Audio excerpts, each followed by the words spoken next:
본격 밀리터리 팟캐스트 밀떡의 시간이 돌아왔습니다. 안녕하세요, 정명섭 작가입니다. 안녕하세요, 국방정론 박찬준입니다. 안녕하세요, 태상호입니다. 네, 이번 시간에는 제가 가장 좋아하는 탑3 시간이 돌아왔습니다. 진짜? 왜냐면 제가 아는 정보도 있지만 이거를 순위 매기는 거, 우리나라 사람들은 순위 매기는 거 좋아하잖아요. 저도 순위 매기는 거 좋아하거든요. 예를 들어서 점심 뭘 먹을까 1, 2, 3위 뭐 이런 거 많이 얘기를 하는데, 이런 복잡한 무기 체계를 간단하게 순서를 정해주면서 얘기해주는 시간이 저같이 이제 꼬꼬마 밀떡에게는 정말 귀중한 시간이 아닐 수 없습니다. 자, 이번 시간에는 전 세계에서 가장 많이 운영되고 있는 전투기 탑3라는 타이틀이 있습니다. 제가 이걸 생각해 본 거는 네. 매번 무기 체계를 다룰 때 네, 그 플랫폼의 성능, 그렇죠. 그것도 네. 어떤 한계를 두고 기준을 갖다가 이렇게 한정을 두었을 때의 순위들을 말씀드리잖아요. 맞습니다. 네. 그런데 또 초점을 맞춰서 이야기하는 경우도 흔하니까. 그렇죠. 네. 그리고 또 그것이 또 우리의 궁금증을 유발하고. 네, 네. 그러니까 또 그리고 그 순위가 네. 뭐 절대 다수는 아니고 우리 청취자분들 또 여기 계신 패널분들마다의 생각이 다 다르니까 그렇죠. 네. 우리는 한번 이렇게 생각해봤다라는 네. 거고요. 그랬는데 이번에는 조금 다르게 생각을 해본 게 뭐냐면, 사실 밀떡의 밴드 있지 않습니까? 네. 네이버에서 운영하는 그 밴드, 네. 밴드가 하나 있어요. 우리 그죠. 밀떡 네. 방송과 관련된. 그러니까 뭐 열혈 청취자분께서 주관이 돼서 네. 만드셨잖아요. 근데 거기에서 한동안은 어떤 갑론을박의 이슈가 없다가 최근에 무슨 뭐 어떤 분하고 이렇게 또 이슈도 네, 있고, 네. 근데 옆에서 딱 봤을 때 이런 부분이 궁금하실 수도 있겠구나. 또 이런 것들은 좀 더 자세히 알려드렸으면 좋겠구나 라는 생각에 이런 순위를 보고 싶어서 네. 한번 발췌해 봤는데요. 네. 뭐냐면 전투기 운용이라 하면은 우리가 페이퍼상에 네. F-16이 전 세계에 몇 대가 운영되고 있어. 심지어 생산 대수를 얘기하면서도 그냥 운용 대수라고 얘기하는 경우도 그렇죠. 있고, 네. 지금 벌써 전투기가 개발되고 유사 버전 또 새로운 블록들이 생긴 게 엄청난 기간이 그쵸. 있는 F-16도 네. 그게 뭐 5,000대 이상 운용되겠습니까? 그런데 이런 자료도 있는 반면에 또 어떤 데는 2,000대니 어떤 데는 3,000대니 그쵸. 이러잖아요. 이런 것들이 중요한 게 아니고 실질적인 중요함은 뭘까요? 결국에는 실제 운용 가동률이다. 그 가동률에서 나오는 가동 대수, 이게 중요한 거죠. 그러니까 뭐 페이퍼상에 이게 몇 대 생산돼서 언제 지금 몇 년부터 몇 년까지 뭐 5,000대, 6,000대 이게 숫자가 중요한 게 아니라 그렇죠. 지금 실제로 운영되고 있는 이 맞습니다. 전투기의 숫자랑 기종이 뭐냐. 그렇죠. 네. 우리는 흔히 국방력을 이야기할 때 예를 들어서 저 어렸을 때만 해도 그랬어요. 남북 군사력 해놓고 비교. 쫙 해놓고 뭐 전투기 몇 대, 그렇죠. 이쪽은 몇 대. 네.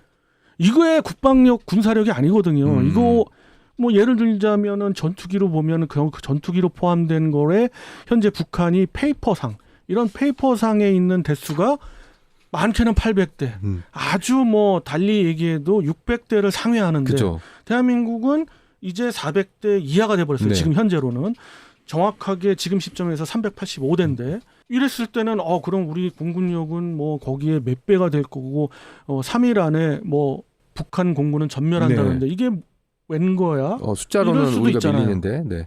거기에서의 함정은 바로 가동률입니다. 가동률이 얼마나 낮으면 네. 우리가 몇 배가 될 거면, 물론 각각 전투기의 세대별 또는 능력치가 완전히 다르니까 거기에 또 가중치가 있겠죠.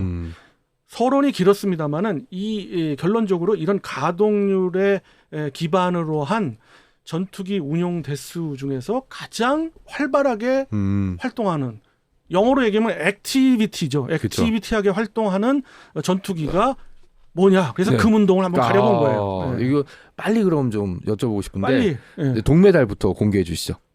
동메달. 네.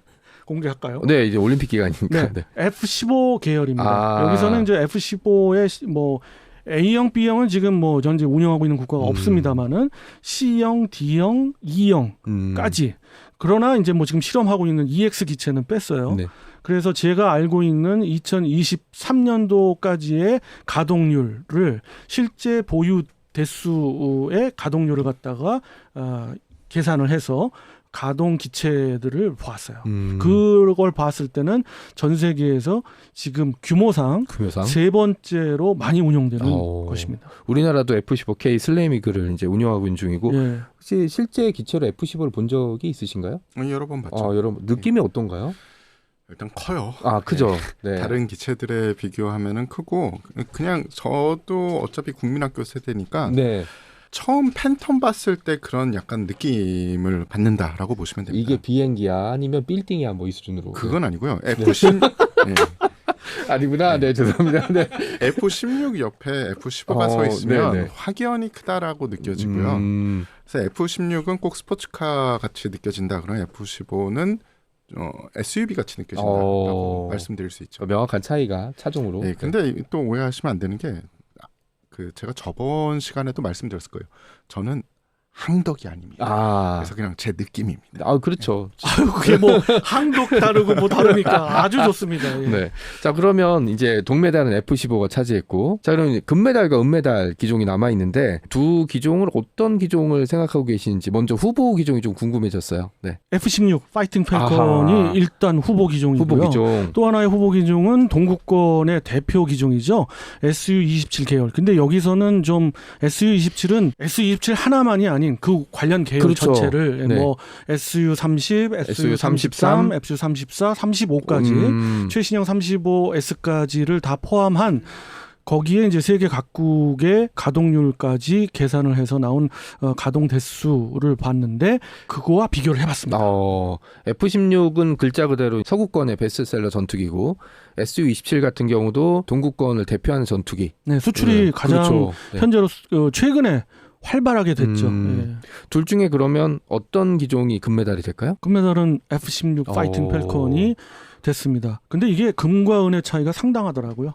왜냐하면 생산돼서 현재 운용하고 있는 우리가 흔히 얘기하는 운용 대수만 따져도 더블 차이 이상 나요. 그리고 운용 대수만을 봤을 때는 전 세계 운용 대수가 거의 10,000대가 조금 넘는데 네. 거기에 봤을 때 15%를 차지하는 수준이니까 상당한 수준의 운용 대수가 있는데 가동률까지 좀 높습니다. 왜냐하면 F-16 같은 경우는 아직도 메인테너런스가 활발하게 이루어지고 그렇죠. 있기 때문에 거기에 대한 뭐 부품도 쉽게 구할 수가 있고 또 싸고 네. 그렇기 때문에 가동률도 상당해요.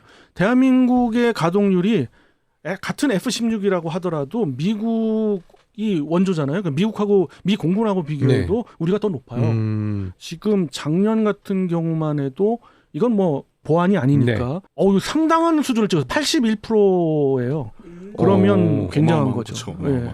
근데 여기서 이제 바로 그 밴드에서 나왔던 갑론을박을 좀 말씀드리면 사실은 이게 뭐 누가 옳고 그르다 그런 얘기가 아니에요. 저는 기본적으로 한 기체의 가동률이라고 봤을 때 80%를 넘는다면은 이건 거의 넘사벽 수준인 거예요. 예를 들어서 보라매가 잘 되기를 바라는 마음에 말씀하셨죠. 95%를 뭐 얘기하시니까 95%. 그게 말이 되느냐 뭐 해가면서 이렇게 얘기하셨는데 다 맞으신 얘기고 다 나름의 의미가 있으신 거죠. 이론상의 이야기들이 이렇다 알고 가면 된다라는 거고 그걸 이제 감안해서 사이드로 말씀드렸고 기본적으로 F-16이 그러니까 넘사벽이다. 그러니까 최근에 슬로바키아에서도 주문했던 F-16 전투기를 받았다. 그리고 이제 F-16 전투기 얘기하면 뭐 블록 60, 블록 70 해서 이쪽도 버전이 엄청 많은 걸로 알고 있거든요. 지금 그럼 F-16은 대략 몇 개 국가에서 지금 운영하고 있는 건가요? 26개국에서 현재 운영하고 있고요. 26개국. 23년도를 기준으로 봤을 때 2100 제가 정확한 단단히 S까지 따지면 2136대인데 그건 계속해서 변하기 때문에 뭐 이건 그게 아니고 한든 그 정도 생각하시면 되는 됐습니다. 많은 국가 우리나라 포함해서 많은 국가 운영하고 있고 최근에 동구권에서 맞습니다. 대한민국 공군은 F-16으로만 비교했을 때 운용 대수만 비교했을 때는 전 세계 4위 수준의 운용 대수를 기록하고 있고요. 가동률이 상당히 높다. 81%라는 거는 굉장히 넘사벽입니다. 참고로 미 공군의 F-16 같은 경우는 이제 75% 조금 넘었어요. 그것도 미 공군이 목표로 하고 있는 80%에 미달돼가지고 엄청나게 지금 고생하고 있는데 그러니까 같은 기종과 심지어 본토 자국에서 개발한 기체이기 때문에 모든 부품이 자국 거잖아요. 정비도 훨씬 쉽겠죠. 그럼에도 불구하고 가동률이 그 오, 정도니까 정말 대한민국 우리의 공부 대단한 것 가동률, 같아요. 이 가동률을 유지하기 위한 정비사분들의 노고 그쵸. 이런 거 또 실력 네. 이런 거 이번에 높이 사고 싶고요. 우리는 그 80%가 넘어가는 가동률을 갖고 있는 기종이 7개 기종 중에서 주요 7개 기종 중에서도 대부분 아니지만 한 4기종이 벌써 80%를 넘어가거든요. 그래서 대한민국 전체의 공군 기종의 가동률이라는 거는 세계적인 수준입니다. 넘버원이라고 볼 수 있어요. 근데 조금 슬프기도 합니다. 그렇죠. 왜냐하면 보유를 하고 있어야 되는 목표의 항공기 양이 있는데 네. 그게 숫자가 모자라기 때문에 정비사분들이 정말 몸을 갈아 넣어서 그렇죠. 물론 너무 우수하시고 진짜 대단하죠. 희생을 하시는 네. 거죠. 그런데 들으면서 왜 자꾸 슬픈지 모르겠습니다. 그렇죠. 그냥 슬픕니다. 내 몸이 갈리는 것 같고 예, 조금 뭔가 더 해드리고 싶은데 예, 그렇죠. 그런 마음이 많이 들었어요. 넉넉하게 도입해서 정비사분도 좀 쉽게 해줄 수 있으면 되고 우리가 할 수 있는 방법은 세금 잘 내는 거 외에는 그렇죠. 그렇죠. 그리고 지금 우리가 1위, 3위 얘기하면서 2위가 조금 이제 외면당하고 있어요. SU-27. 근데 전투기 모양으로 치면 어떻게 보면 저는 F-15보다 SU-27이 훨씬 더 멋있거든요. SU-27은 약간 큰 새 같은 느낌? 네, 이런 느낌인데 SU-27은 어떤가요? 요번에 청취자분들께서 SU-27 그리고 그와 비슷한 체격의 F-15를 비교해서 보실 수가 있는 아주 좋은 기회가 있어요. 바로 대한민국 공군이 6대가 피치블랙 네. 호주에서 지금 2024 피치블랙 훈련에 참가하고 있거든요. 근데 우연찮게도 인도에 참가한 기종이 SU-27 그러니까 거기는 이제 SU-30이죠. 네네. SU-30과 함께 나란히 기동을 하면서 서로 이제 가상 적기로 이제 막 운영도 되고 같이 이제 비행하는 장면도 보일 거고 아마 그런 것이 조만간 이제 막 그냥 사진에도 보일 텐데 네. 비교를 하자면 전 예명을 잘 안 쓰는데 네네. 예명이 사실 스트라이크 이글이에요. 그럴 정도로 F-15K에 대해서 굉장히 좋아하는 개인적으로 굉장히 좋아하는 또 그게 도색이 전 제일 좋아요. 그래서 그걸 좋아하는 사람 중에 한 사람인데 그래서 그런지 살짝 이제 F-15K가 더 멋있어 보이긴 하나 네네.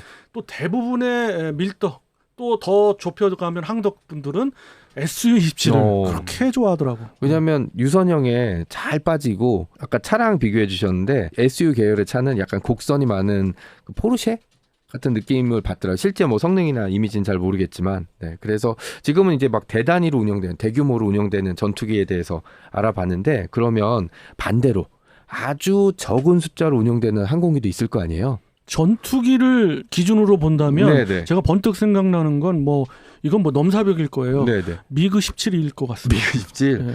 이게 현역에 있다는 것도 지금 웃긴 것 같은데 그렇지 전 않아요? 세계 3개국이 운영하고 있는데 네. 나머지 2개 국가는 아프리카 국가인데 네. 한 대 운용 대수가 한 대예요. 운용 대수가 한 대요? 네, 가동률이 만약 100%라고 가정했을 때는 이제 그게 한 대인 거고 네. 가동률이 75%라면 어느 날에는 가동되고 떼고, 어느 날에는 안 되고 못 이런 두고, 거겠죠. 네. 그 다음에 가장 많이 운용되고 있는 국가는 노스코리아. 북한. 네, 북한이죠. 페이퍼상으로는 100대가 넘어간다. 네. 107대 얘기도 나오고 그러는데 어림없고요. 네. 가동률은 50%가 채 안 되고 이걸 정확하게 아는 사람은 없어요. 북한 같은 경우는. 북한에서도 모르겠죠. 추정을 하고 있는데 50% 이하가 되지 않을까. 왜냐? 거기에 대한 부품을 생산하는 국가가 없어요. 그리고 그 부품은 제가 추정하고 있는 방연 공군기지 근처에 있는 네. 공장에서 생산한다고 하는데 네. 2세대 기체 또 1세대 기체라고 해도 과언도 아니지만 그 기체의 부품이니까 그 정도는 생산할 수 있겠죠. 그렇지만은 그렇게 원활치는 않다. 그런 걸로 봤을 때 50% 이하가 되고 전시에는 그 기체는 자살 공격용이라고는 하는데 네. 실제로 그럴지 그것조차도 이제는 쓸모가 없어지지 않을까 싶습니다. 그게 아마 넘사벽일 거예요. 딴 것도 아니고 미그 17이면 언제적 기체인데 이거를 가지고 있는 나라가 바로 위에 있다는 건 어떻게 보면 좀 씁쓸한 그런 얘기이기도 하네요. 네. 지금 여러 가지 운영에 대해서 알아봤는데 네. 또 이게 또 개인 취향이라는 게 있잖아요. 네. 네, 개인 취향. 자, 그러면 저까지 포함해서 가장 좋아하는 전투기 이런 거를 한번 꼽아볼까요? 우선 태 기자님이 제일 항덕이 아니라고는 했지만 전문가니까. 제일 좋아하는 게 제일 궁금해 나는. 네, 그냥 성능이나 배치 숫자 이런 거에 상관없이. 저는 F-22. F-22 네. 랩터. 왜냐하면 랩터가 처음에 전력화되고 네네. 그때는 제가 한참 미국에 있었기 때문에 그쵸. 처음 나는 걸 봤어요. 처음으로. 네, 게다가 제가 그때는 에어쇼 취재를 활발히 하고 있었기 때문에 항덕은 비록 아니지만 수많은 기체가 비행을 하고 날아다니는 걸 봤는데 네. 아 군계 일학이더라고요. 아 너무 다릅니다. 그냥 차원이 다른. 이거는 비행기가 아닌 것 같은 느낌이었어요. 그래서 그때 너무 충격이 커서 그 이후로도 뭐 안 좋은 이야기도 많았잖아요. 그렇죠. 뭐 네네. 산소 공급이 안 돼서 추락한 경우도 있고 너무 너무 비싸서 안 비싸다. 된다 네. 뭐 한다. 그럼에도 불구하고 그 한 번 박힌 선입견이 지워지지가 않아요. 그러니까 남들은 2바퀴 점프하고 있는데 혼자 트리플 악셀 하고 있는 그런. 제 기준은 네. 빠르게 달리는 건 누구나 합니다. 그렇죠. 근데 천천히 남이 못하는 기동을 하는 게 제일 신기했어요. 태상호 기자는 F21 랩터를 꼽았고 네. 우리 박 의원님은 어떤 기체를 꼽으신가요? 지금 태 기자님 말씀하신 F22가 네. 차로 얘기하면 저는 이런 이미지 같아요. 람보르기니 아벤타도 같은. 너무 잘 빠졌죠. 네네. 근데 가동률 제가 얘기했잖아요. 2023년도 미 공군 가동률 F22가 어느 정도냐면 50.75%예요. 50.75요. 네. 거기다가 현재 운용되고 있는 기체가 181대인가 그 정도인데 그럼 곱하기 해보세요. 반이네. 예, 그러니까 실제 전투력이 넘사벽이긴 하지만 그만큼 메인테너런스의 프로브럼이 많다는 기체의 하나고 그걸 개선하려고 굉장히 노력하고 있는 게 미 공군이고 또 반면에 공격하는 쪽 네. 특히 미 의회의 의원들은 엄청 F-22를 공격하죠. 이 비싸고 뭐 그렇죠. 유지보수 많이 네. 들어가고 빨리 드롭해라라고 네. 하는데 이거 우주 침공을 했을 때 네. 방어를 할 수 있을 외계인 정도라는 했을 때. 네. 저도 태 기자님 말씀대로 막 입이 더 벌어질 정도로 저는 이제 태 기자님보다는 늦게 네. 기동 장면을 봤겠죠. 네, 네. 대한민국에 있는 토박이기 때문에 네. 제가 알기로는 2015년인가 그때 처음에 이제 대한민국에 와서 기동할 네. 때는 전 진짜 정말 정신이 없었는데 되게 좋아하지만 그런 단점이 있는데 제가 제일 좋아하는 건 뭐 앞서 말씀드렸던 네. 부동의 F-15K고요. 네. 앞으로는 바뀔 수가 있겠죠. 아마 보라매로 바뀌지 않을까 네. 싶습니다. 그 보람에 제가 차지하겠습니다. 저도 이제 두 분보다 더 떨어지는 항덕이긴 한데 그때 서울공항이었나요? 가서 KF-21의 실기체를 봤잖아요. 약간 내 세금의 실체라는 생각부터 그 다음에 막 알 수 없는 그 뿌듯함? 그 다음에 제가 그 과정들을 봤잖아요. 깡통 두드려서 버스 만들고 자동차 만들던 데가 엔진을 제외하고는 모든 기체를 만들었어. 그래서 이게 랩터나 F-35 옆에 이렇게 주기돼 있는 걸 딱 보니까 되게 기분이 좀 묘하더라고요. 그러니까 사람들이 생각하는 그 지점들이었던 것 같아서 저는 지금 현재 최애 기체를 꼽는다면 KF-21 보라매를 꼽고 싶습니다. 네. 재밌네요. 3인 3색입니다. 그렇죠. 항덕의 실리성, 그죠. 그리고 비항덕의 현혹성, 네. 이건 국뽕. 그렇죠. 보람에 KF-21이 보여준 게 없거든요. 그냥 그렇죠. 네. 이거였는데 네. 그것만 해서도 벌써 1위로 뽑았다면 네. 이건 국뽕 말고는 설명할 수 있는 게 저는 사실 F-25보다 잘 날 것 같아요. 근데 국뽕은 아니지만 저도 사실 그 KF-21의 기동 장면을 아덱스에서 처음 보긴 네네. 했죠. 그런데 제가 예상했던 거는 뭐 적어도 해서 그냥 관숙 비행 정도 하겠지 했는데 그거보다는 상당히 준비를 맞아요. 했었어요. 네. 그렇기 때문에 저도 그때 굉장히 놀랐고 바로 내년이죠. 내년 아덱스에서는 저 관계자분한테 말씀드렸더니 고난도 기동 약속드린다고 했거든요. 네. 그때는 아마 여러분들 뭐 아주 희양찬란하게 기동하는 모습을 보실 거예요. 저도 많이 기대가 되고 있고요. 어떻게 저희들이 꼽았던 전투기들에 대한 얘기 충분히 좀 들어보셨나요? 여러분도 한번 얘기 들어보시면서 내 마음속의 전투기를 한번 꼽아보시면 더 재미있을 것 같습니다. 저희는 다음 시간에 또 만나 뵙도록 하겠습니다. 안녕히 계세요, 여러분.